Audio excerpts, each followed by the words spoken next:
અરવલ્લી પોલીસે શામળાજી ખાતે 9.15 કરોડનો વિદેશી દારૂનો જથ્થો કે જેનો નાશ કર્યો છે. આ દારૂ મોડાસા ડિવિઝનના 6 પોલીસ સ્ટેશન વિસ્તારમાંથી ઝડપાયો હતો. શામળાજી સ્થિત જીઆરસી મેદાનમાં દારૂ નાશ કરવાની પ્રક્રિયા હાથ ધરવામાં આવી હતી. આ કાર્યવાહી દરમિયાન જિલ્લા નાયબ પોલીસ અધિક્ષક અને મોડાસા પ્રાંત અધિકારી સહિતના ઉચ્ચ અધિકારીઓ ઉપસ્થિત રહ્યા હતા. તો કુલ 304 પ્રોહિબિશન ગુનાઓમાં ઝડપાયેલા દારૂનો જથ્થો મેદાનમાં ગોઠવવામાં આવ્યો હતો. અરવલ્લી જિલ્લો રાજસ્થાન સરહદ પર આવેલો હોવાથી અહીંથી ગુજરાતમાં વિદેશી દારૂ ઘુસાડવાના અનેક પ્રયાસો થાય છે. પોલીસે આવા પ્રયાસોને નિષ્ફળ બનાવીને આ દારૂનો જથ્થાનો જપ્ત કર્યો છે. દારૂ નાશ કરવાની કામગીરી દરમિયાન 7 પીઆઈ, પીએસઆઈ અને કોન્સ્ટેબલ સહિત મોટી સંખ્યામાં પોલીસ બંદોબસ્ત ગોઠવવામાં આવ્યો હતો. આજે 6 પોલીસ સ્ટેશનમાં પકડાયેલા ગેરકાયદેસર વિદેશી અને દેશી દારૂનો નિકાલ કરવામાં આવ્યો છે. કુલ 304 ગુનાઓ અને 9 કરોડ 15 લાખનો જે દારૂ વિદેશી અને દેશી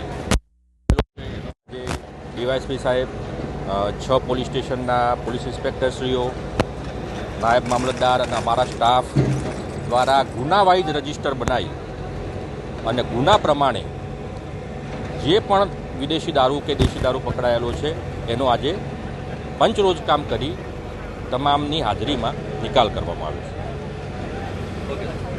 આજે મોડાસા ડિવિઝનના કુલ ટોટલ 7 પોલીસ સ્ટેશન છે. એમાંથી 6 પોલીસ સ્ટેશનના જે પ્રોહિબિશનનો વિદેશી દારૂનો જે મુદ્દામાલ છે અને થોડો દેશી દારૂનો પણ છે, એ મુદ્દામાલમાં નામદાર કોર્ટના હુકમો મેળવી અને આજે નાશ કરવાનો કાર્યક્રમ રાખવામાં આવેલો છે. આ જે બંદોબસ્ત છે મુદ્દામાલ નાશ કરવાનો, એમાં એક ડીવાયએસપી, 7 પીઆઈ અને 7 જેટલા પીએસઆઈ અને 65 જેટલા માણસો બંદોબસ્તમાં રોકાયેલા છે અને માનનીય એસડીએમ સાહેબની અધ્યક્ષતામાં આ મુદ્દામાલનો આજે નાશ કરવામાં આવી રહ્યો છે. રવિન્દ્ર પુવાર, અરવલ્લી.